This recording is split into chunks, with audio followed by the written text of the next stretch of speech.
Bem, então, Pronto. pessoal, boa noite a todos. Vamos dar início a mais uma reunião magna do Serviço de Cardiologia do Hospital São Lucas, ano 36, reunião de número 1519.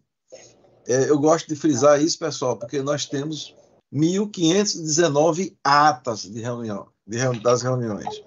Bem, hoje nós vamos ter um tema para lá de interessante, um tema aparentemente difícil, mas para as coisas difíceis a gente precisa de alguém que consiga descomplicar, né? E quem tem esse papel aí é exatamente a doutora Juliane Seabra Garcês, que vai nos brindar sobre inteligência artificial na cardiologia. Juliana é cardiologista pelo INCOR, USP, docente na pós-graduação de cardio-oncologia do BRCI, é intensivista pela Associação de Medicina Intensiva Brasileira, e uma pessoa conhecida de todos nós que se dedica muito à medicina e sempre faz tudo bem que ela se propõe a fazer, muito bem o que ela se propõe a fazer. Então, Ju, a tela é toda sua e vamos aprender hoje inteligência artificial, porque eu li para caramba, participei do simplório, mas não consegui entender. Então, hoje é minha esperança aqui de entender. Caramba, aí já me colocou uma responsabilidade gigante, hein, professor? Primeiro, muito obrigada pelo seu carinho de sempre.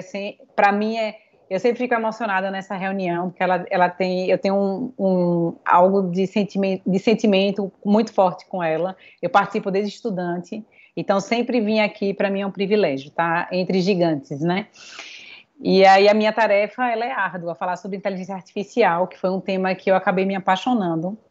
Eu tive essa incumbência há algum tempo atrás para falar no simpósio da Duke, né? Renato Lopes me pediu para eu falar sobre esse tema, e aí eu me debrucei e realmente eu estou apaixonada. Assim, é um tema que eu achei muito bacana, é o tema da atualidade, não é tipo do futuro, é de agora.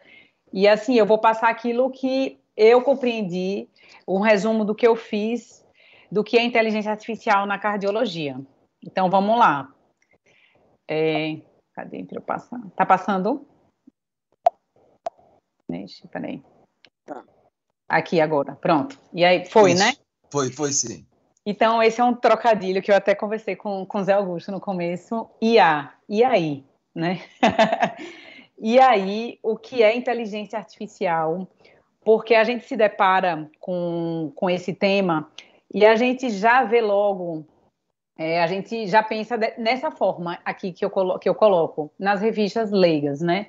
Aqui tem alguns exemplos, a Time é um assunto recorrente na revista Time, e sempre coloca dessa forma dicotômica, né? Inteligência artificial versus a humanidade, né? E assim, o futuro da humanidade será o fim da humanidade. Então, sempre é colocado dessa forma, como se fosse nós contra eles, né? Qual é o risco real?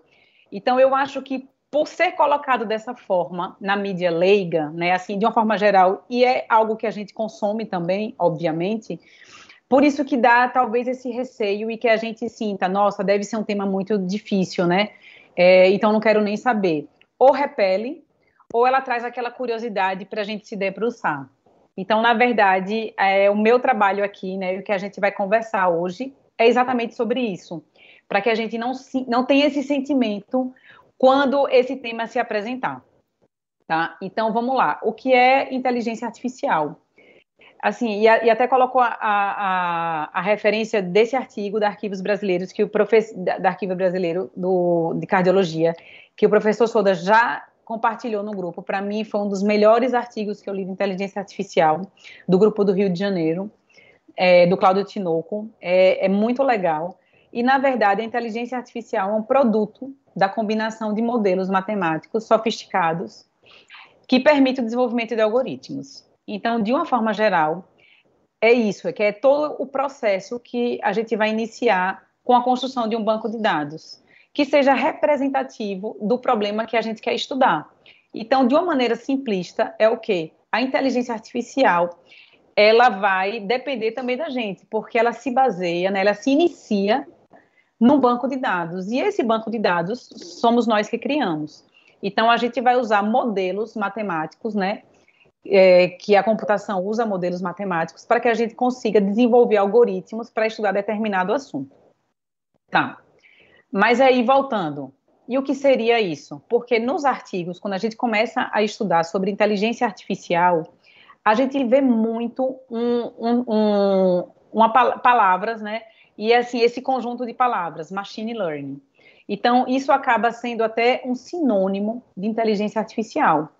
E que, na verdade, ele não é o sinônimo de inteligência artificial. Ele faz parte da inteligência artificial. Então, vamos entender. Eu achei essa figura muito legal, ela é muito didática, porque ela coloca exatamente como a gente deve entender esse assunto. Então, a inteligência artificial é o todo.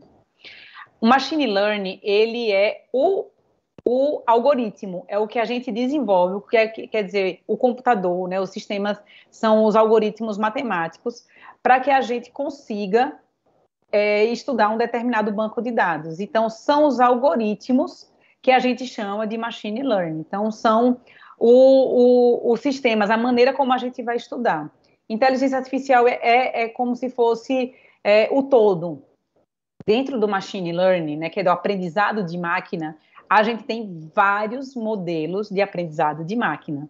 Dentre eles, o deep learning, que também a gente vê muito nos artigos, né, e a gente acha que isso é outra coisa, mas está dentro desse processo, né, é um dos modelos para que a gente possa estudar, como as redes neurais. Também é um outro modelo. Inclusive, a gente teve uma aula sobre isso com o Guilherme, que é acadêmico de medicina, e que ele explicou isso super bem. A Big Data, né, ou Big Data, né, que é o grupo de informações, o que quer dizer? São os bancos de dados, são as informações que a gente tem, que ele coloca aqui como health data, né, como as informações de saúde. Então, a gente usa essas informações, esses bancos de dados, pega um modelo matemático para que a gente possa extrair as informações de tudo isso. E aí a gente tem a data science, ou a ciência de informações, que é o que vai trazer os modelos preditivos, né, que vai estar junto da bioestatística. Então, de uma forma geral, a inteligência artificial é o todo, e o machine learning é como a gente vai estudar esses dados. Então, eu trago essa figura do European Heart Journal também, que é um artigo muito bom sobre metodologia de inteligência artificial, e que ele separa de uma forma didática o que é o machine learning, né, o que são esses modelos de machine learning, para que a gente consiga entender, porque os vários artigos, eles vão citando os modelos que eles usam, e às vezes isso confunde quem não está por dentro, assim, dessas definições. Então, aqui ele coloca, inteligência artificial de uma forma simplista, né, que são os algoritmos baseados no computador, por exemplo, e o machine learning, que a gente vai ter diversos métodos, né, modelos de aprendizado de máquina que a gente pode estudar. Então, a gente vai ter modelos supervisionados, esse primeiro, a gente pode ter modelos não supervisionados, né, e que isso aí a gente já entra um pouquinho mais profundamente qual a diferença entre eles. A gente tem um deep learning, que esse é muito falado, porque ele é inspirado nas redes neurais humanas e que ele consegue estabelecer links para interpretar melhor esses dados em muitos níveis e considerando também abstração. Então, é uma coisa muito mais sofisticada, né, do computador. E a gente tem outros modelos, esse é muito legal, é interessante, que é o Reinforced Learning, que ele é inspirado na psicologia, né, de comportamento, e ele almeja que o computador ele aprenda com modelos de decisões, com feedbacks positivos e negativos, e aí ele pode ir aprendendo com esses feedbacks que tenha. Então, por exemplo, na imagem, né, nas imagens cardiovasculares, a gente vai ter muitos trabalhos que usam essa didática, assim, de uma forma geral. Geralmente é o Deep Learning com Reinforced Learning. Então, é só para a gente entender que isso são modelos matemáticos para que a gente estude um determinado banco de dados, tá? E aí, o que é que a gente vê, né? A gente tem milhares de publicações agora, e aqui eu trouxe esse gráfico aqui à esquerda, que mostra que, por exemplo, no início dos anos 2000, a gente tinha pouquíssimos pouquíssimas publicações a respeito disso. A partir da década dos anos 2010, né, na primeira década dos anos 2000, a gente já começa a ver que tem algumas publicações, mas assim, a partir de 2020, isso deu um boom, e logicamente isso tem a ver também com o momento pandêmico, né, que a gente viu que houve uma explosão de publicação, e não foi só sobre o Covid, né, o Covid também trouxe isso, né, essa necessidade rápida da gente poder interpretar de uma forma rápida, processar rápido, porque a gente precisava daquele conhecimento. Quando a gente vai ver dentro da cardiologia, sobre as publicações em inteligência artificial, o que lidera, assim, é a imagem cardiovascular, que a gente vê aqui até mais vermelhinho, mas todas as áreas dentro da cardiologia têm publicações já usando esses modelos de machine learning. Então, e a gente vê aqui, esse artigo é bem legal porque ele coloca o total de publicações. O país que lidera, Estados Unidos, né, no total de publicações per capita, isso já se distribui um pouco mais, mas aqui, se a gente colocar no ranking, Estados Unidos em primeiro lugar, China logo em seguida, né, United Kingdom, que é o Reino Unido, aí vem a Europa, né, alguns países da Europa, Alemanha, a Holanda, e assim em seguida, mas de uma forma geral, os Estados Unidos e a China que estão liderando as publicações de inteligência artificial. Só para vocês terem uma ideia, eu printei isso aqui do PubMed, e só em 2022 a gente teve de inteligência artificial mais de 38 mil publicações colocando esse termo, inteligência artificial. Então, é um volume muito grande de publicação. E isso está onde? Isso está em tudo. A inteligência artificial permeia a nossa vida, em diversas áreas. Então, não é só na cardiologia. Cardiologia é uma das áreas. Essa imagem é uma imagem muito legal, que já mostra, assim, vários tipos de inteligência artificial e que a gente habitualmente já usa e acha que é um aplicativo então, isso também é uma inteligência artificial. Então, a gente tem nas áreas de produtividade, de edição de vídeo, de marketing, chatbot, e assim, o principal seria o ChatGPT, que a gente vai falar mais para frente. Na área de design já se usa muito, na área de escrita, produção de artigos, produção de imagens para artigo. Então, assim, a gente já tem muito isso. A gente está agora, o nosso grupo de cardiônco está acabando de escrever uma revisão, e assim, a imagem que a figura central, a gente já usa inteligência artificial, então assim, está permeando a nossa vida. Então, esse é o presente, não é o futuro, já estamos vivendo isso. E a inteligência artificial é só a ponta do iceberg. Então, assim, acho que como tudo, a gente às vezes só enxerga a pontinha do iceberg, mas por debaixo tem muito mais coisa.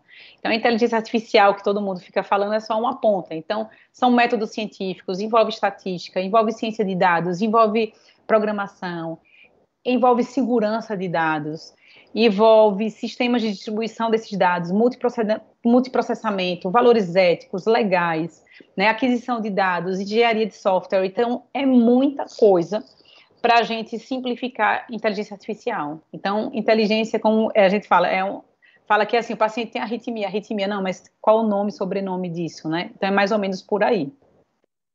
E dentro da cardiologia, isso não é diferente. E a gente que faz assim, assistência e está aí no dia a dia, a gente já está vivendo isso, né? Com os dispositivos vestíveis, né? Os wearables, que a gente já vê e a grande maioria dos pacientes já tem. Não só o relógio, mas assim, tem um smartphone, já é um dispositivo de inteligência artificial e que a gente consegue acessar dados de saúde do paciente em tempo real. E vão ser construídos bancos assim gigantescos de dados fisiológicos dessa quantidade de pacientes que está usando. Então, o mercado da inteligência artificial, né, e dispositivos, colocar o mercado de dispositivos para a área de saúde, ele já tem uma projeção enorme de bilhões de dólares de consumo desses dispositivos. E a gente já tem isso no dia a dia, a gente já tem relógio, já tem telefone, a gente já tem óculos, né? A gente já tem PETs, a gente já tem dispositivos que a gente pode ver o eletro do paciente em tempo real no consultório, até assim, com 6 derivações. Inclusive, já tem alguns com 12 derivações. Então, que a gente pode acessar esses dados como de eletro, de frequência cardíaca, pressão arterial, saturação, né, temperatura, frequência respiratória.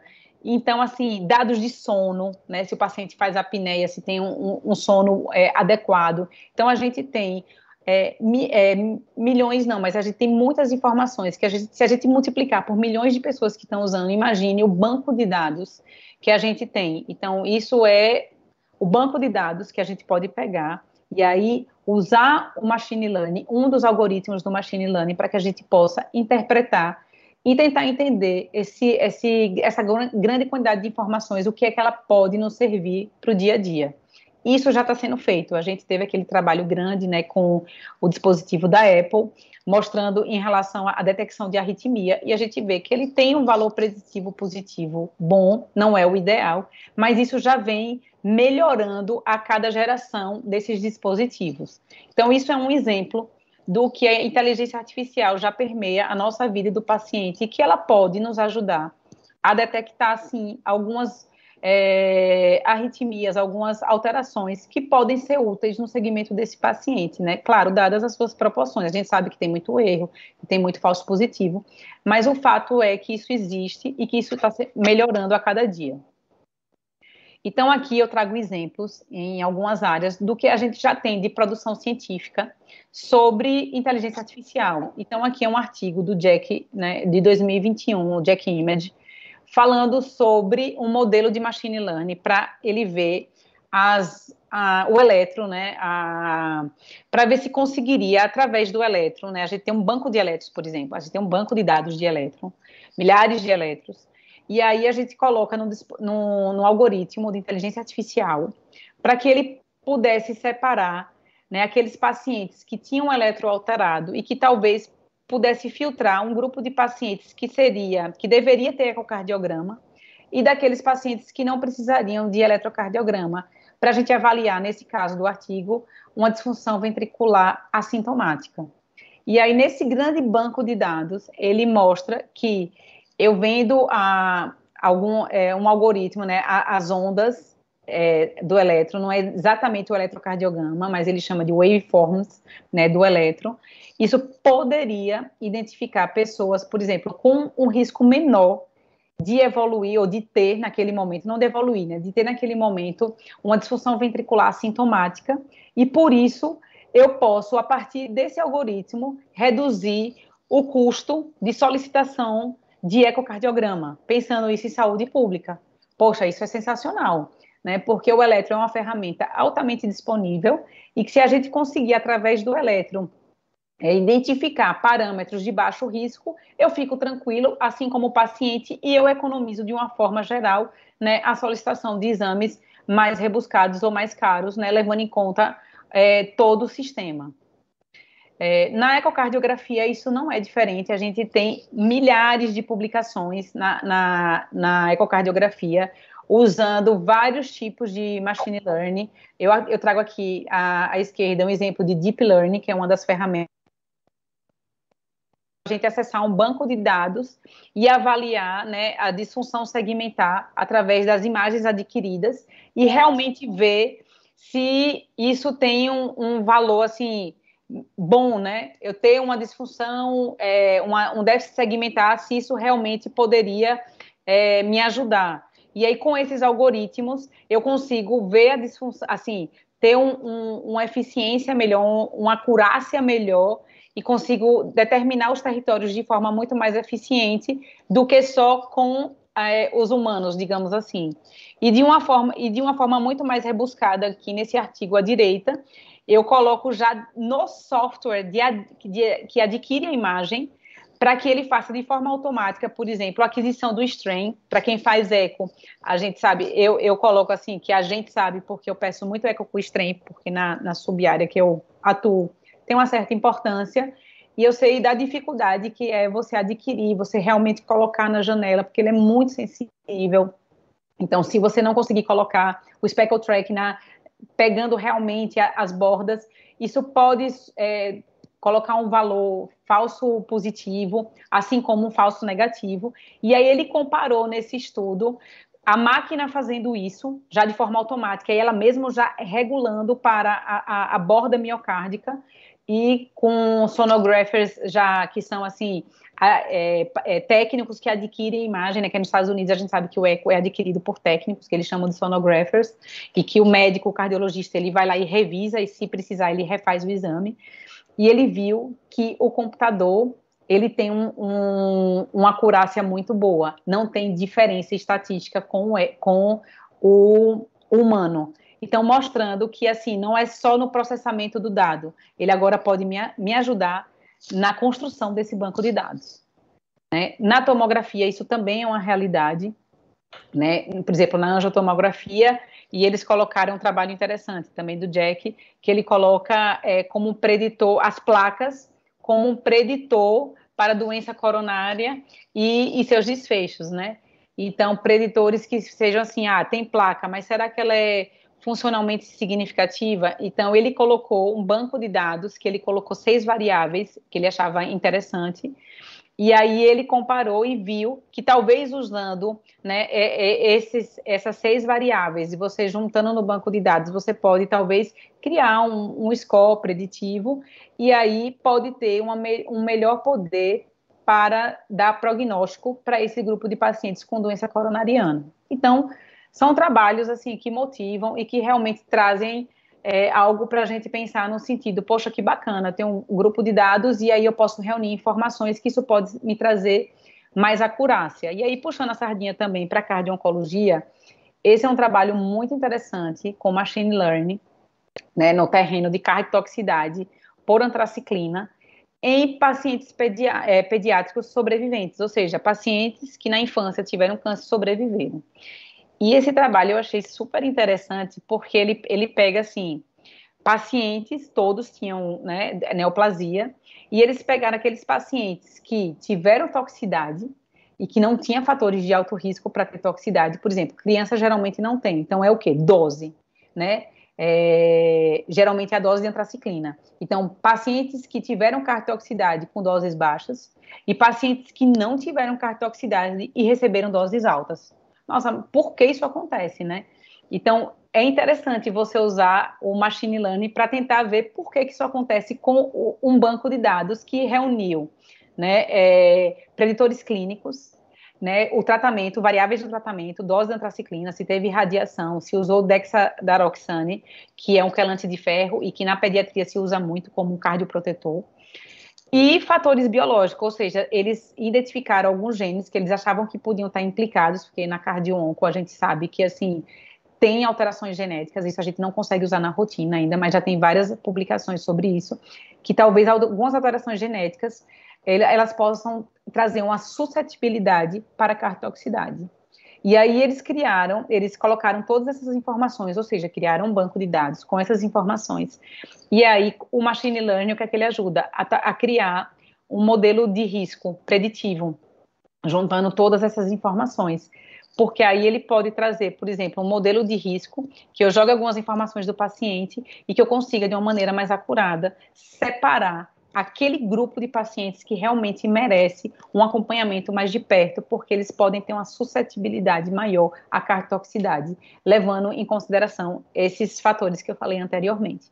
E isso pode, inclusive, ajudar no desenvolvimento de medicações cardioprotetoras, estudando melhor esse subgrupo de pacientes. Então, é algo assim que eu acho fantástico, que a gente pode cada vez mais, e isso é uma medicina de precisão, que é um termo que também é muito usado de uma forma muito mais ampla na oncologia. A gente usa muito, assim, eu vejo muito, né, nos simpósios de onco, nas conversas dos oncologistas, nos tumor-boards, essa medicina de precisão que eles já usam no dia a dia. E a gente da cardiologia está começando a usar agora, né, de uma maneira muito mais geral, né, mais distribuída, talvez, inclusive com aqueles testes genéticos que a gente usa no consultório para tentar identificar, por exemplo, aqueles pacientes com amiloidose, se é uma amiloidose que é mutada, se ela é selvagem. Então, a gente já está começando a usar de uma forma muito mais ampla, né? E aí vem o chatbot, que aí é o chat GPT. E esse artigo eu achei sensacional do JAMA, porque foi um artigo muito legal, que ele comparou as respostas do chat GPT com algumas questões de pacientes e ele comparou com as respostas do médico. E assim, e como é que funcionava? E que eu achei massa isso. Eles tinham 7 perguntas, que é de um banco de dados, assim, que é de telemedicina, que os pacientes colocavam lá, eram pacientes cadastrados nesse banco de dados, médicos cadastrados, e aí eles jogavam um questionamento lá. E aí o médico ia lá e respondia esse questionamento. Então, o que é que o grupo de médicos que quis estudar isso, o grupo de pesquisadores fez? Pegou esse banco de dados, né, de perguntas e respostas, aí ele pegou 7 perguntas e pegou algumas respostas de médicos que já tinham respondido para os pacientes, pegaram essa pergunta e fizeram para o chat GPT, e o chat GPT respondeu.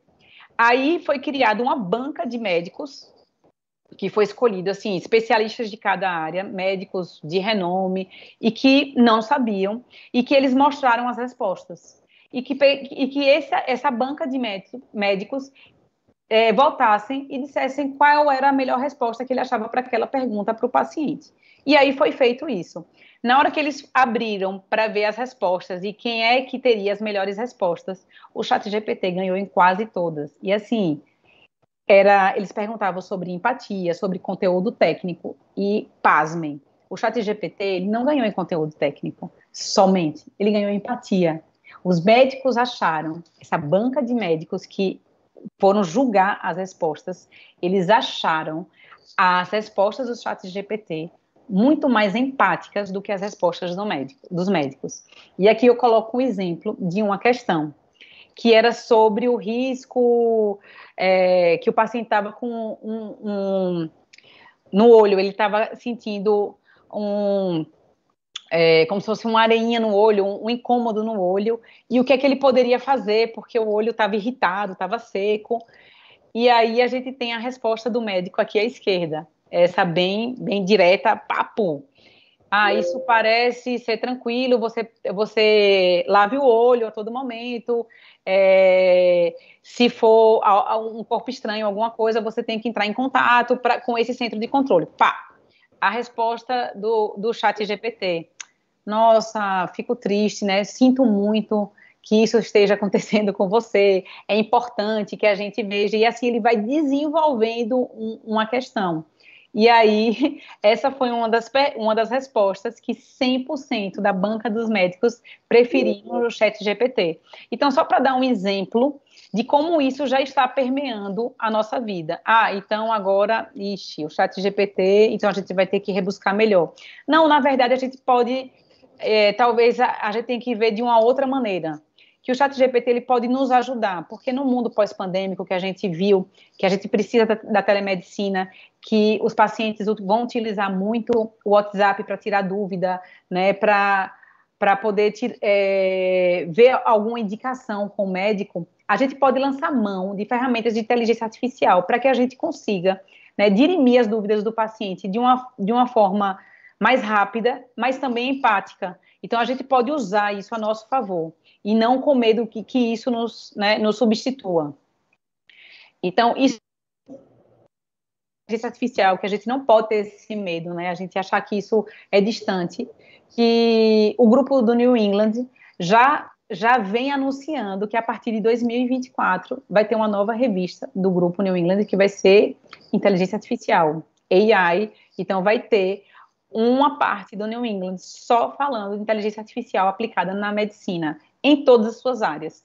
Inclusive, já existe, né, um issue a respeito disso, com várias revisões muito legais, na área de infecto, de clínica médica, de várias áreas grandes, falando sobre a aplicação de inteligência artificial. Então, isso já é uma realidade e será cada vez mais. Então, a gente precisa se inserir nesse mundo e não ter medo desse mundo, porque é o mundo que a gente já está inserido. Sabe por que a gente tem medo? Por causa disso.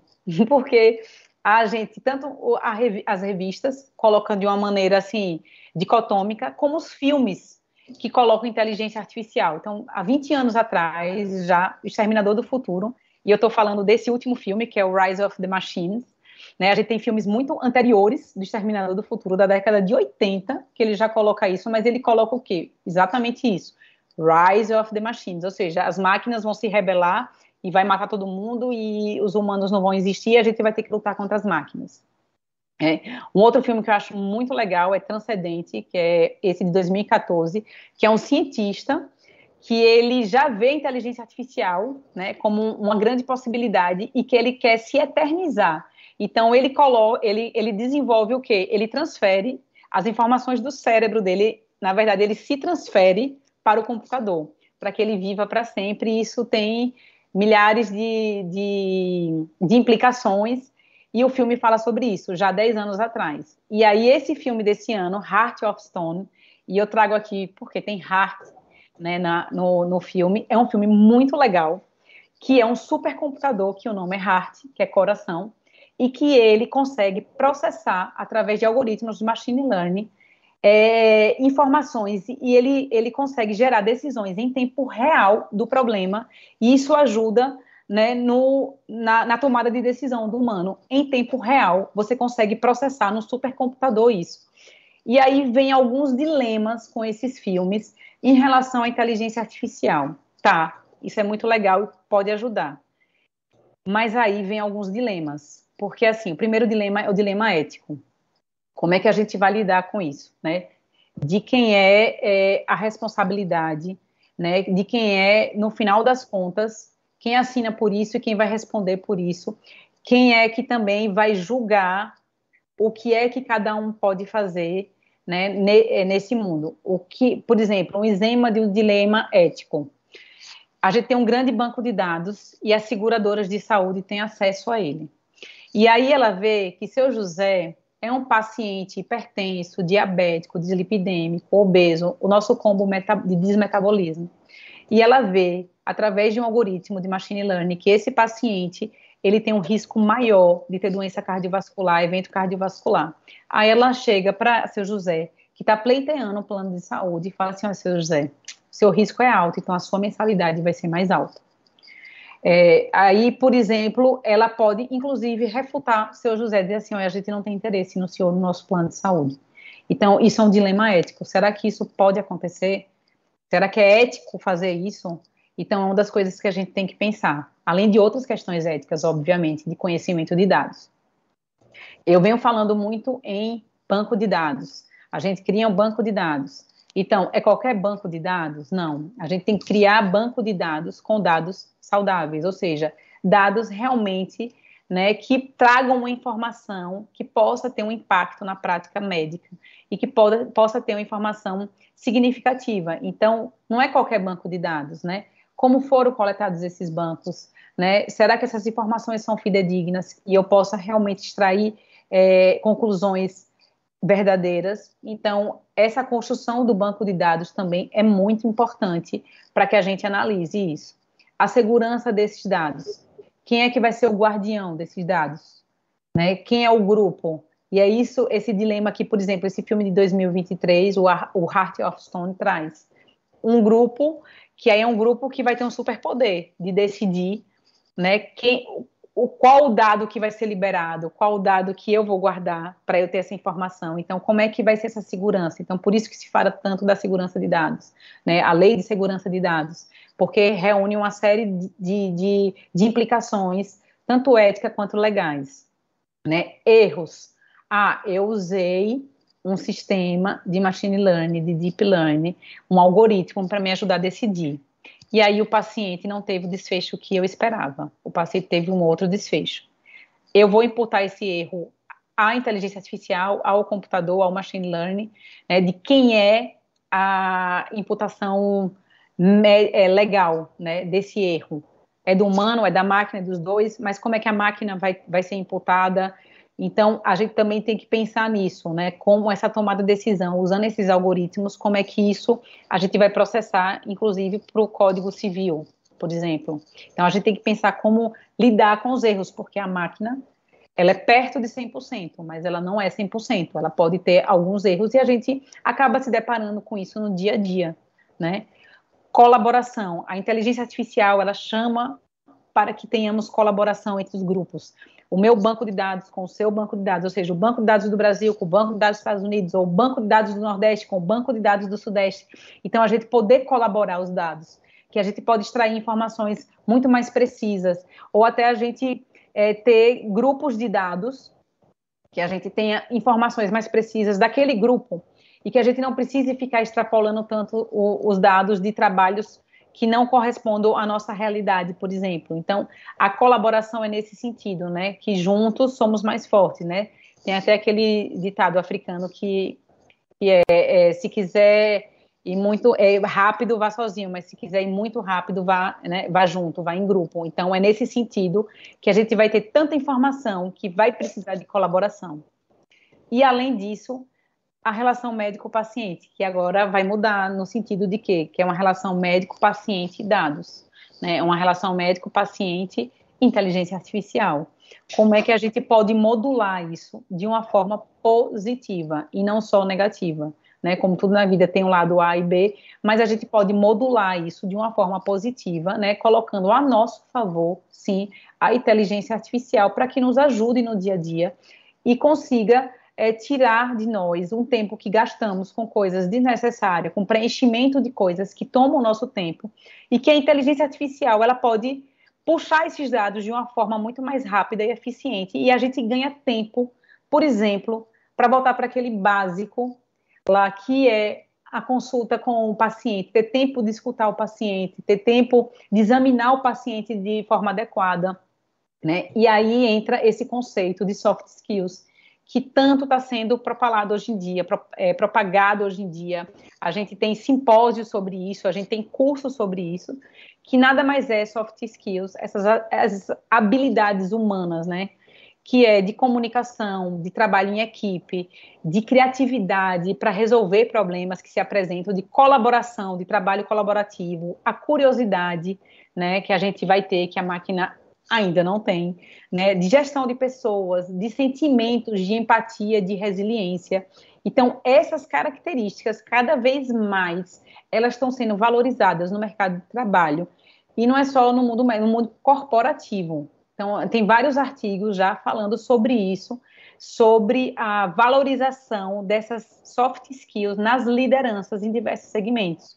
Porque do outro lado, a hard skill, né, as habilidades seriam duras, né, mas seriam habilidades técnicas, né, que é a experiência no assunto, conhecimento matemático, memória, habilidade, isso a gente também tem, mas é nisso que o computador, ele consegue, muitas vezes, ser muito mais rápido do que o humano, de uma forma geral. Então, esse lado das habilidades humanas nas soft skills, ele está sendo cada vez mais valorizado. E aí eu trago essa frase, que na verdade a inteligência artificial ela não vai tirar seu emprego agora. Uma pessoa utilizando inteligência artificial, aí sim vai tirar o seu emprego. Muito obrigada.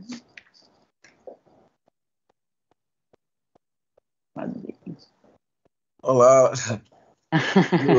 parabéns pela apresentação, realmente valeu a pena, né? Por isso que tudo que Gilson falou.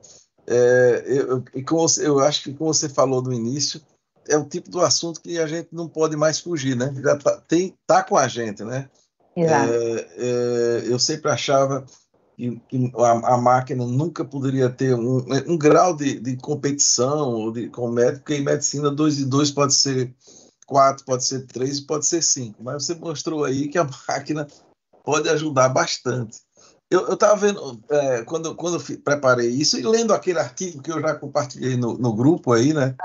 É curioso que você vê que esse termo inteligência artificial já foi proposto em 1956. Eu acho que eu tinha um ano de nascido e já se falava inteligência artificial, né? Foi numa universidade até no estado de New Hampshire, a Dartmouth, que eu lembro que eu estudei ali na Brown e eu via falar muito dessa universidade, que fica ali naquele estado lá em cima. Eu acho que você chamou a atenção bastante, né, desse entendimento aí de machine learning. Quer dizer, na verdade, quando você bota aí que tudo é um banco de dados, uma matriz, né, que tem linhas e colunas, e o machine learning é o aprendizado de uma linha, baseada nos atributos das variáveis, dos atributos que são as colunas. Então, o modelo matemático faz todo o trabalho. Eu recentemente fiz uma apresentação no Congresso Brasileiro de Imagem, e o tema, para mim, era diagnóstico diferencial das miocardiopatia hipertrófica. Então, você sabe que esse é um dos tópicos, talvez, você falou ali no extremo, mas eu acho que talvez na ecocardiografia, o tópico que a inteligência artificial mais pode ajudar é exatamente no diagnóstico diferencial, né? Porque você sabe que chega aquele ponto que você fica na dúvida, cardiopatia hipertensiva, miocardiopatia hipertrófica, Fabry, amiloidose e lá vai assim por diante. E tem um artigo bem interessante publicado na Nature, que eles pegaram um número bem expressivo assim, de pacientes e pegaram 2 ecocardiografistas top, né? Então, e foi feito assim, teve o treinamento e a validação, né, com a inteligência artificial. E aí, quando foi colocar, porque você colocou, quando você se referiu ao artigo do Strain, você botou, parece que uma acurácia parecida, não foi? Próximo. Só que esse aqui... É porque foi não inferioridade. E aí ele viu que era não inferior. Né? Mas, olha, esse aqui, por exemplo, você viu aí uma coisa, a curva ROC, a área da máquina, para cardiopatia hipertrófica foi 0,96. Para cardiopatia hipertensiva, 0,96. Miocardiopatia hipertrófica, 0,98. Amiloidose, 0,99. E os 2 ecocardiografistas ficaram ali 0,80, por aí. Então, ela foi bem superior. E aí, realmente, foi perfeito. Eu acho que vale a pena, quem quiser ter interesse, ler o artigo, que ele aborda esses temas das limitações. Foi o que você colocou. Um banco de dados precisa de dados saudáveis. Se você bota dados ruins, vai ter interpretações ruins. Né? Exatamente. E eu acho que você falou bem aí, tudo o aspecto da ética, né, e tudo, mas eu acho que outra coisa, vai ter que ver assim, será que o banco de dados dos Estados Unidos, eu estou falando agora de hipertrofia, no caso aqui, eu posso usar aqui, tendo as nuances, né, então a gente vai ter que ter esses aspectos, né. Por isso, eu acho que é isso, assim, a colaboração hoje se impõe. Sim. Não dá mais para, assim, meu grupo só trabalha só. Não dá, isso não se impõe agora. A gente tem uma gama de informações enorme, né? Tanto que a gente se subdividiu em especialidades porque não dá conta de estudar tudo ao mesmo tempo. Então, a inteligência artificial, ela pode nos ajudar, né, até a ter a gente conseguir melhorar o nosso tempo, né, e conseguir usá-lo de uma forma muito mais eficiente, entendeu? Nesse sentido. Eu acho formidável, assim, professor. Eu fiquei deslumbrada. É um tema que eu gosto bastante. A gente vem debater. Tem um grupo existe um grupo de inovação, né, em saúde, que vem debatendo. Teve um fórum só de inovação em saúde na Unicamp, mês passado. Eu tenho uma grande amiga que faz parte. Então, assim, a Unicamp agora publicou um artigo muito, muito interessante. Eles pegaram um grande banco de dados da Nefro e eles fizeram um machine learning, eles criaram um algoritmo para ver a característica desse banco de dados. Eu acredito que foi publicado no Circulation. E, assim, mostrando características dos pacientes, milhares de pacientes estudados. Então, assim, é um assunto que já acontece, já se impõe. Então, quem não leu ou quem não lê nada, corra atrás, porque é isso, assim, é o que o mundo está falando, né? Exato. É o que a gente vai debater nos congressos. Então, não é assim, é uma mesinha ali no canto de inteligência artificial. Ela vai permear as discussões de todas as especialidades, dentro da cardiologia, né? Falando só da cardiologia. Então, assim, o senhor colocou de forma perfeita. Eu acho que o eco é uma das áreas que mais avançou nisso, né? Eu acho que, de uma forma geral, a imagem cardiovascular. Né? Luiz está aí também para dizer sobre isso, né? Até os meninos também da hemodinâmica, que os algoritmos da OCT já usam inteligência artificial, né? Já está usando o banco de dados dessas imagens que foram adquiridas. Então, a gente vai ter muita informação. Aí é isso, saber filtrar. Eu acho que o Covid trouxe isso, né? Exato. A gente tinha um monte de informação, bancos de dados horríveis, que geravam papers piores ainda, que só bagunçaram a vida de muitas pessoas. Então, eu acho que aquela parte ali do banco de dados saudáveis, isso é importantíssimo. Não, fantástico. O Covid nos ensinou isso, né? Perfeito. Antes de passar aqui, eu estou vendo tá Zé Augusto, né? Zé Augusto, Vitor. Ju, eu terminei minha apresentação mostrando um robô fazendo eco lá, isso da China. Como você lembrou bem, a China é muito avançada em inteligência artificial. Aliás, eles estão fazendo tudo, né? Não é só inteligência artificial. E sabe o que é, professor? Eles não têm trava ética. Tem isso. Entendeu? Então, Por causa do sistema deles. Então, eles fazem o que eles querem. Isso foi uma discussão em um fórum nos Estados Unidos. Já se discutiu isso, já vem se discutindo isso nos Estados Unidos, porque lá tem muitos entraves éticos e na China não. Então, eles vão avançar na velocidade da luz. Então, imagina que o robô fazia o eco. Isso na Covid, você imagina, é fantástico, né? O robô fazia o eco e já fazia interpretação baseada tudo em inteligência artificial. Sim. Aí eu disse na minha apresentação, eu disse, olha, a gente vai ter que ter cuidado, porque talvez no próximo ano não vai ter um humano aqui, vai ter a máquina aqui dando aula de eco, né? Sabe o que é? É aquele desenho, os Jetsons. Sim. Todo mundo assistiu. Tem coisas ali que a gente vai começar a enxergar agora. Pronto. Então, quem levantou a mão aqui, estou vendo o Vitor Vale. Zé Augusto, você quer falar também? Se inscreva logo. Vitor. Oi, Ju, parabéns pela aula, viu? Foi bem legal. Valeu. Tenho pouco contato com o tema, foi bem legal. Você mencionou aí do OCT, realmente a gente tem, a gente não, né? Aqui em Aracaju ainda não tem a função da inteligência artificial do OCT, mas assim, ele analisa o arco de cálcio, a profundidade do cálcio, ele analisa a característica da placa e dá isso de bandeja para a gente, né? Isso analisando realmente a atenuação, né, do feixe lá tomográfico, enfim, é benéfico. Eu tive contato também com inteligência artificial na trombectomia mecânica. Tem um programa que analisa tomografias e ressonâncias, né?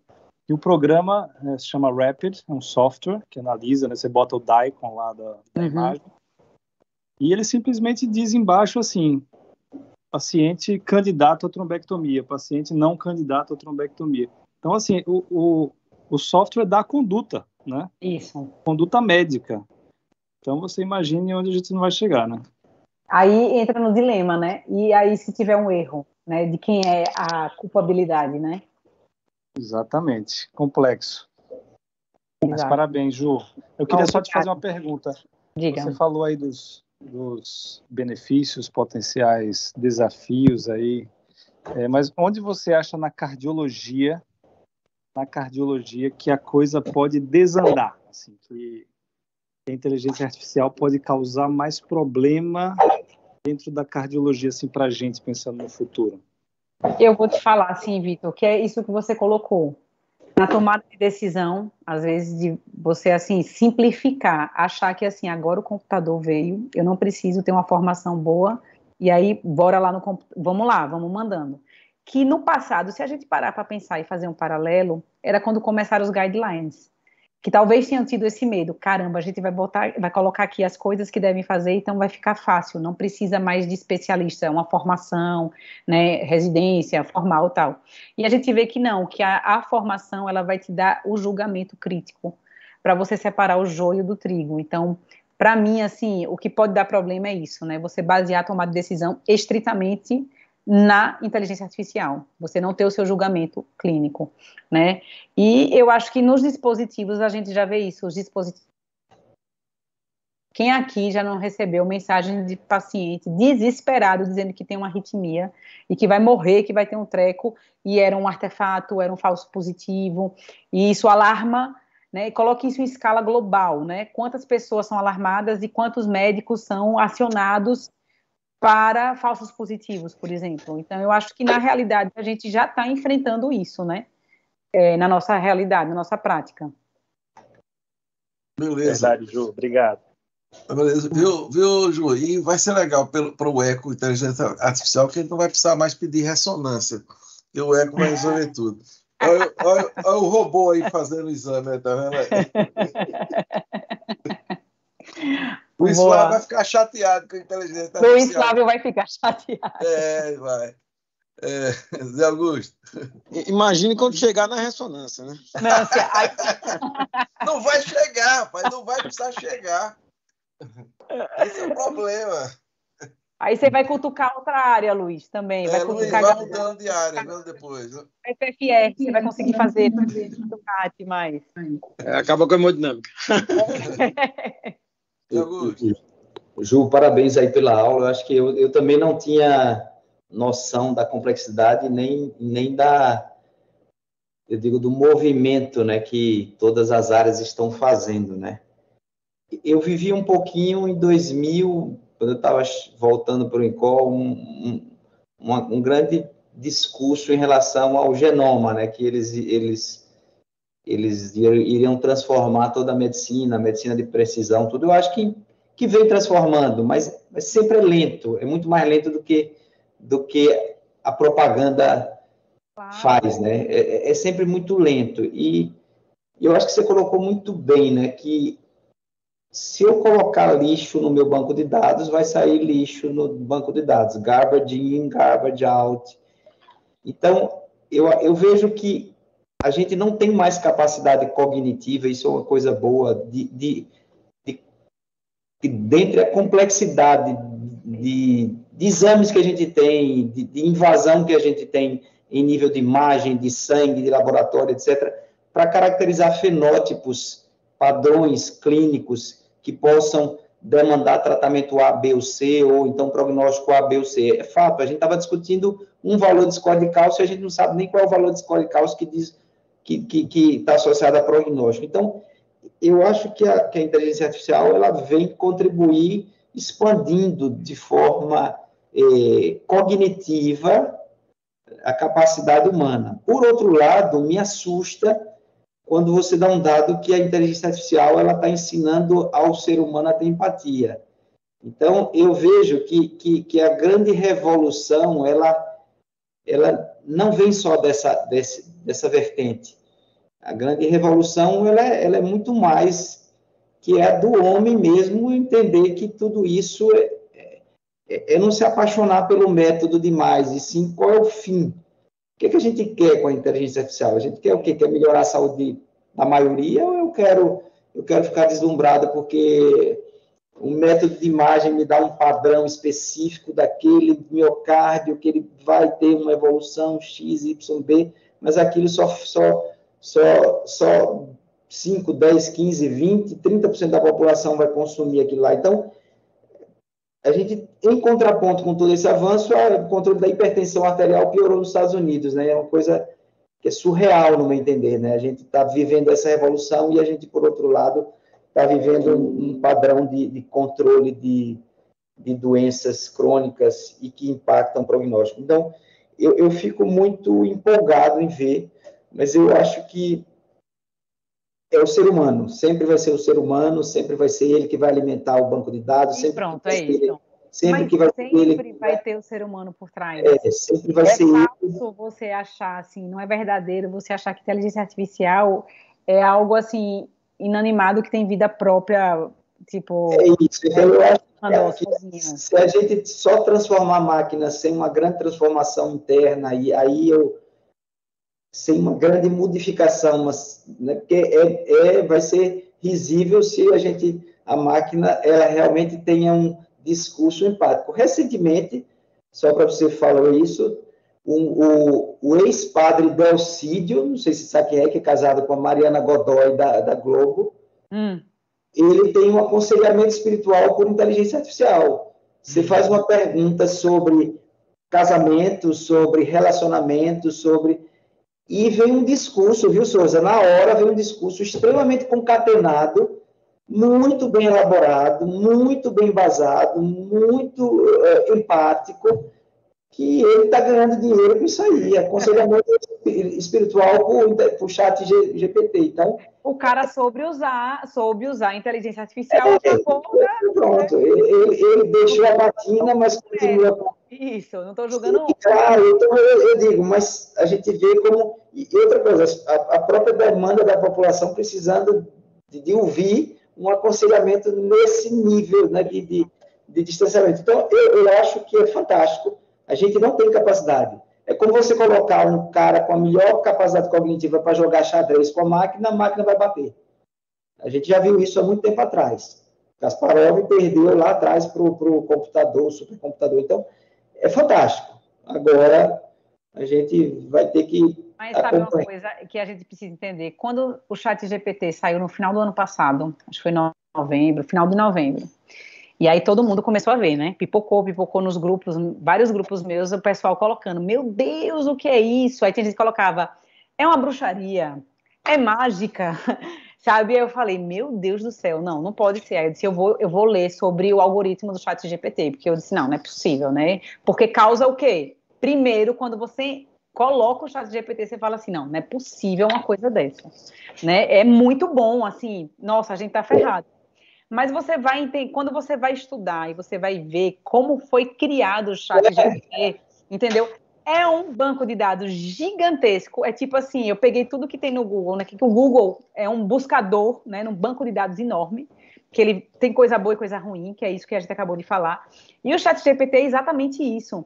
Então, ele coloca respostas assim legais. Agora, se você começar a dar uma rebuscada, ele dá umas patinadas, entendeu? Quando você começa a ficar mais técnico, né? A gente começou a testar assim, para a gente não se sentir tão ruim, né? Então, assim, substituível assim na primeira hora. E é isso exatamente. A gente tem que entender que para a gente não ser substituível na primeira hora, não ser a galera da frente logo que vai cair, a gente precisa desenvolver melhor essas habilidades que são nossas, humanas, entendeu?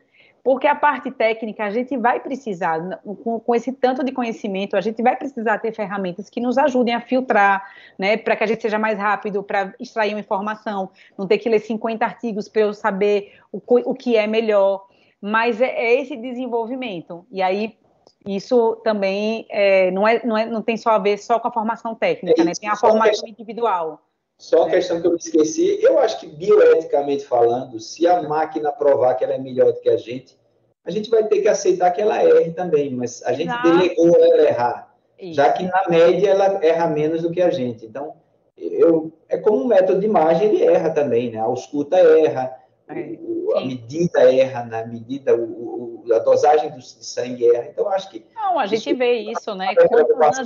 Olha, agora eu vou cutucar, Luiz. Quantas angiotomos diz que tem uma lesão importante e vai para o cateterismo e não tem nada, né? Assim, e aí o paciente pode questionar, pô, doutora, fui para um exame invasivo e não tem nada, né? A máquina errou lá, né? Angiotomo. Então, a gente já se depara com isso e a gente não para pensar sobre isso. Então, eu achei legal porque eu comecei a pensar sobre coisas que estão no automático e que habitualmente a gente não pensa. Muito bom. Olha, Souza está aqui, o professor está resolvendo. Luiz, pode falar, Luiz. Oi, Juliane. Oi, Luiz. Além de aprender muito, né, a gente sai reflexivo da aula, né? A gente sai pensando, né, o que poderia mudar na nossa vida, né? O que é esses dilemas éticos, né? Eu acho que é uma aula bem que gera reflexão, né? Sim. Do ponto de vista da imagem, assim, para mim teve 3 grandes saltos aí, nos últimos anos aí, né? Uma principal, a primeira delas, que como nem se falava em inteligência artificial ainda, foi o PSI, né? Que foi uma análise automática do TI, que ele ficava horas procurando TI para anular o miocárdio. E foi acho que na aquisição de imagens foi a inteligência artificial criou essa forma de você achar o TI automático, e isso ganhou muito tempo da gente, né? A gente não precisava mais ficar fazendo TI scout, vendo qual era o TI ideal. Então isso poupou muito tempo para a gente e gerou assim, imagens inadequadas e diminuiu a geração de imagens inadequadas. Outra foi a fração de injeção, né? Que antes era impossível a gente achar que poderia ter fração de injeção automática, e hoje, né, tem software que já faz isso, poupa seu tempo assim, de forma bem impressionante. E agora, recentemente, o FFR, né? Que tanto para tom quanto para o CAT, né? Mas assim, o que eu percebo é que é o seguinte: a gente fica meio que... Eu tenho uma aula sua lá do Congresso, que foi essa, mas eu não sei se você falou isso nessa. Você falou que assim, a gente fica um pouco estressado, né, em a inteligência artificial tomar nosso emprego, né? Primeiro, é um estresse, né? E a outra que você falou na aula, né? Eu me lembro que você falou... Eu não lembro bem o que você falou no final dessa, saiu. Mas lá você falou que quem vai tomar nosso emprego não é a inteligência artificial, é quem sabe dominar a inteligência artificial. É isso, eu falei isso agora. Eu coloquei que é um tagzinho. E é verdade. Então, eu acho que isso gera um pouco de ansiedade, porque a gente fica maluco, estressado atrás de informações sobre inteligência artificial, porque a gente acha que vai ser uma coisa que, assim, quem vai chegar vai começar a estudar isso, vai dominar e vai mudar o mundo. Eu tenho há 5 anos de inteligência artificial como paranoico. e até hoje a vida dele não mudou. Entendeu? Então, eu quero dizer que a impressão que eu tenho é que todas as soluções de inteligência artificial são oferecidas para a gente. Então, você está lá um dia desse, aí chega o técnico e diz, olha, a partir de hoje chega o vendor e diz, olha, a partir de hoje eu tenho isso para lhe dar. Aí, opa, vou usar isso, melhora a sua vida.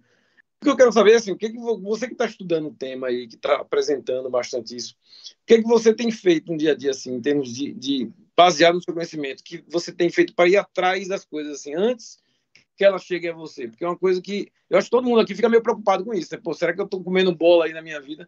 Né? Então, eu queria a sua opinião em relação a isso. Mas, veja, eu acho que procurar depende, assim, dessa sua pergunta é mais ampla. Por exemplo, em relação à inteligência artificial na medicina, né, na saúde, healthcare, né?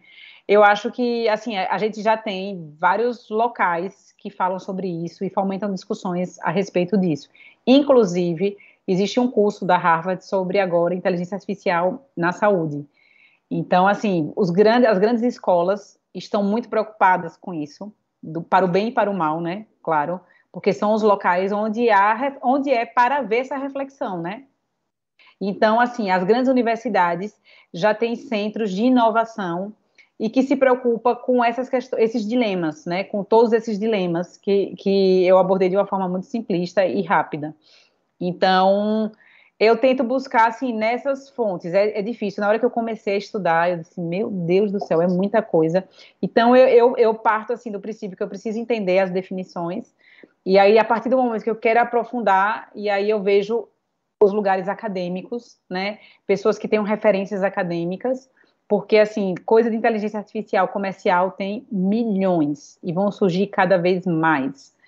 Então, eu tento ir para esses grupos, né, que tenham esse pilar, assim, ético, né, essa discussão, pelo menos ter a discussão sobre isso, né, e de uma forma, assim, para a especialidade, eu tento ver, assim, o que é que está saindo, o que é que pode ser factível, porque tem muita coisa que sai e que não serve para absolutamente nada, só para dar medo, e que na prática a gente não consegue aplicar. Né? Então, assim, eu quis trazer coisas que podem, dos artigos que eu vi um monte de artigo, que talvez possam impactar de uma maneira positiva na nossa prática. Então, nesses que eu apresentei, eu tentei trazer coisas que eu achei que pudessem realmente nos ajudar. E eu acho que eu procuro dessa forma. Então, de uma maneira geral, eu tento ver. Mas, assim, no dia a dia, eu ainda vejo distante, por exemplo, na cardio-onco, né, que coloca aquele modelo preditivo de risco. Mas eu preciso da parte genética. Isso está distante ainda para o grande público, né? A gente vê nas universidades, em grupos de pesquisa. Então, tem muita coisa que está distante. Na oncologia, isso é gritante, né? Principalmente com as terapias novas. A gente tem um monte de coisa, a gente tem um monte de exame, hoje em dia até, que consegue aplicar na prática, mas a disponibilidade para o grande público é muito pequena. Então, eu tento filtrar isso e ver o que é que eu consigo aplicar no meu consultório, na minha assistência no hospital, o que é que eu posso ajudar agora. É um filtro, e o filtro quem vai fazer somos nós, Luiz. Não tem inteligência artificial que vai filtrar isso para a gente, não. É a nossa crítica, é o desenvolvimento do nosso pensamento crítico mesmo.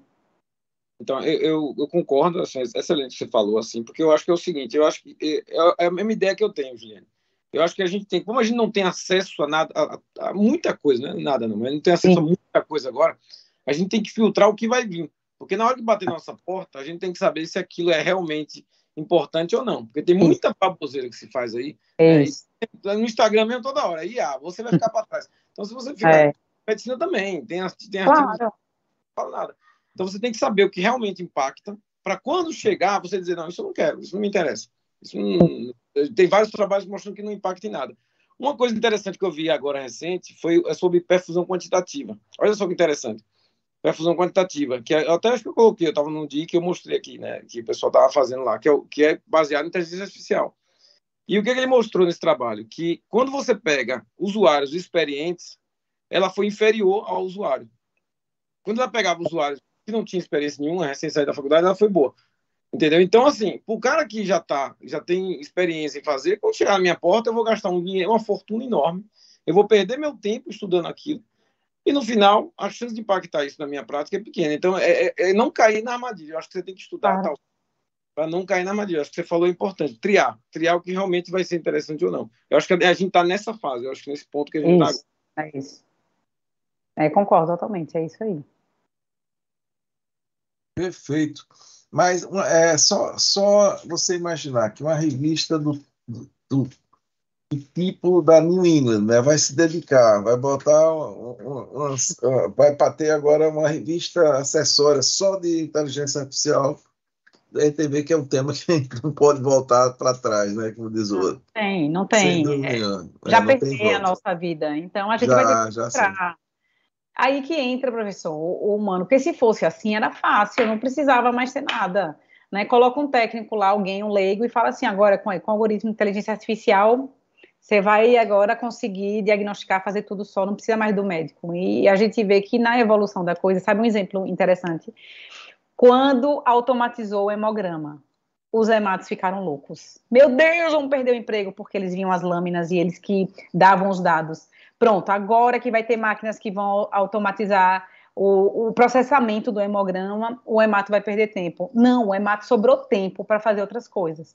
Olhe onde estamos na hematologia, CAR-T, terapia celular, entendeu? Então, assim, é nesse sentido que eu acho que a gente tem que pensar, claro, isso é uma maneira muito positivista de pensar, mas a gente vê com alguns exemplos que a gente já teve ao longo da medicina, de incrementos, que a gente pode usar isso a nosso favor. Obviamente, vai usar quem sabe usar, né?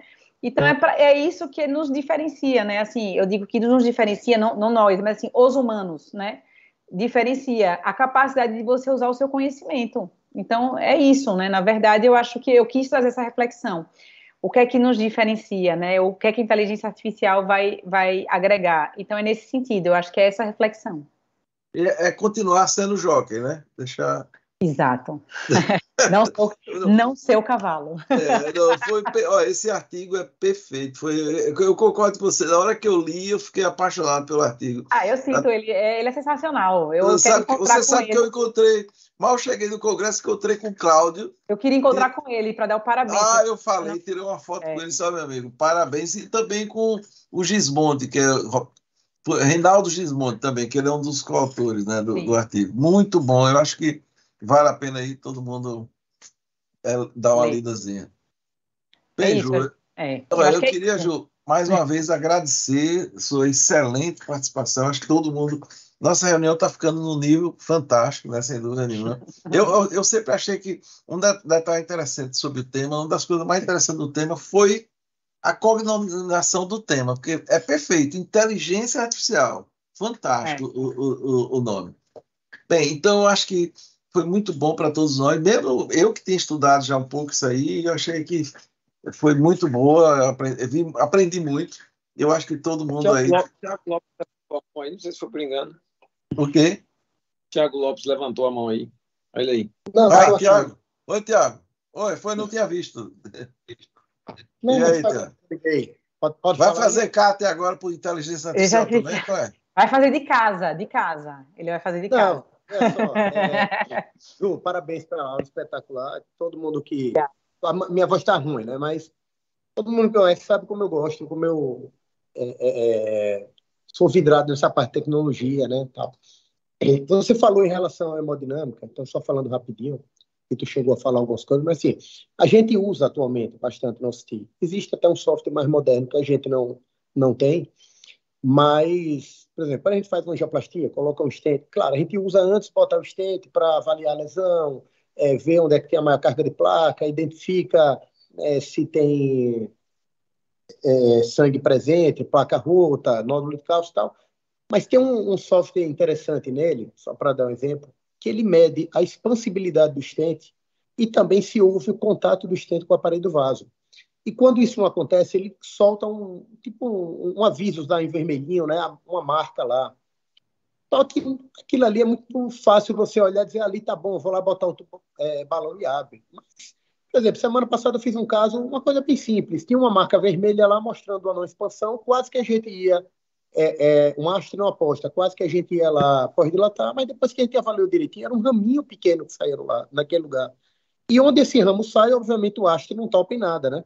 E a gente corria o risco de fazer uma pós-dilatação aí, quem sabe até uma dissecção. Então, assim, essa finesezinha a gente vai precisar, entendeu? Em relação ainda a outras coisas que a gente não tem, mas assim, existem aparelhos mais modernos de hemodinâmica que ele faz a fusão da nossa grafia lá com o ecocardiograma. Ele simplesmente identifica a sonda do transdutor, do eco, né? E aí, para isso, é uma máquina da Philips, tem que ser um eco, o Souza deve conhecer, com essa sonda mais moderna da Philips também. E quando a nossa grafia identifica, ele faz, através dos algoritmos do protocolo da inteligência artificial, ela une essas imagens, e isso é fantástico, né, para um lugar onde você tem muito procedimento com estrutural, principalmente em ato esquerdo, em uma CIA, uma válvula mitral, tudo isso é bastante interessante. Porém, entra naquela questão que você comentou, que Augusto comentou, isso não é acessível para todos, né? Então, é muito caro. Por exemplo, essa máquina que tem esse software, somente a máquina mais moderna que a Philips tem no hall dela de hemodinâmica, assim como a sonda e o ecocardiograma, também acredito que seja o mais top que existe. Então, onde é que a gente vai conseguir isso, né, com tanta facilidade? Não vai, né? E também não adianta a gente demandar recurso nessa área antes da gente ter uma cobertura melhor em outras áreas, até mais básicas, como o Augusto falou mesmo, a hipertensão, né? Você não vai tratar a hipertensão, mas vai ter um aparelho absurdamente caro que vai ser usado poucas vezes. E aí entra, voltando àquela questão, aquele olho crítico, aquele olho mais refinado, vai ser necessário, porque informações vão ter diversas, algoritmos vão ter diversos, mas só assim, para terminar, veja só, qualquer marca muito famosa no mundo sempre vai ter aquele nomezinho lá embaixo, feito à mão, né? É assim com bolsa de mulher, é assim com Handmade. sapato, exatamente, é assim que eu gosto, bicicleta. Talvez o mais famoso no mundo que a gente sabe do feito à mão é o que? O Rolls Royce, é o símbolo do, né? Do the best of the best, né? Tal. Então, A área que você gosta, porque tem vários. Velho, mas assim, cabe a nós querer ter o selo Rolls Royce na nossa prática clínica, né? É isso Porque, aí. ou então, né, a gente vai ser trocado por máquina mesmo. Mas é exatamente isso, Tiago, assim, perfeita a sua colocação, é exatamente isso. Eu acho que a gente tem que tirar o medo, né, que assim o tema traz, porque de uma forma geral é assim que as revistas trazem, é assim que o cinema traz, né, nós contra as máquinas, e não um sinergismo, né, que a gente pode atuar junto, mas vai precisar do humano refinado. Então a gente se refina estudando, né, para ter a crítica, para separar o que é bom do que é ruim, né? Então eu adoro essas coisas assim, personalizadas, feitas à mão, dou super valor, porque eu acho que isso traz a marca daquele quem fez. E isso não tem substituição, entendeu? Porque a máquina é altamente substituível e nas suas funções. Mas se a gente coloca uma assinatura, a gente tem uma assinatura, alguém pode até tentar fazer o que eu faço, mas não vai fazer exatamente como eu faço. Então, eu acredito nisso também. Tiago, será que no futuro o seu CAT vai ser mais caro se você colocar quantificação feita à mão? Ele pode colocar, ele pode colocar no stent, assim, TL, né? O stent lá, TL. Não, mas é isso que o Luiz Flávio diz, assim, né? Medidas feitas à mão, né? Cálculos feitos à mão, pronto. Olha, professor, se o senhor deixar de ficar aqui discutindo a noite toda sobre isso. Não, perfeito. Bem, queria, Ju, parabenizar mais uma vez sua apresentação, né? Fantástica, e venha mais, né? Mais vezes, não só no televisão. Você tem uma outra apresentação, porque ela foi legal. Assim, qual das duas? Então, tem uma na manga, tem uma na manga. Tem uma na manga aí, outra aí na manga. Então, sem dúvida nenhuma, nossas reuniões têm tido um nível fantástico, sempre é um grande aprendizado, e hoje não foi diferente, né? É um tema árido que você botou assim de uma forma, colocou para a gente de uma forma bem palatável, então foi muito bom. Parabéns, eu queria também, mais uma vez, agradecer a presença de todos, e na próxima semana, com fé em Deus, estaremos em mais uma reunião magna do Serviço de Cardiologia do Hospital São Lucas. Então, Ju, boa noite a todos aí que estamos assistindo. Muito obrigada, professor, muito obrigada pela oportunidade. Um beijo a todos. Beijo, tchau. Obrigada.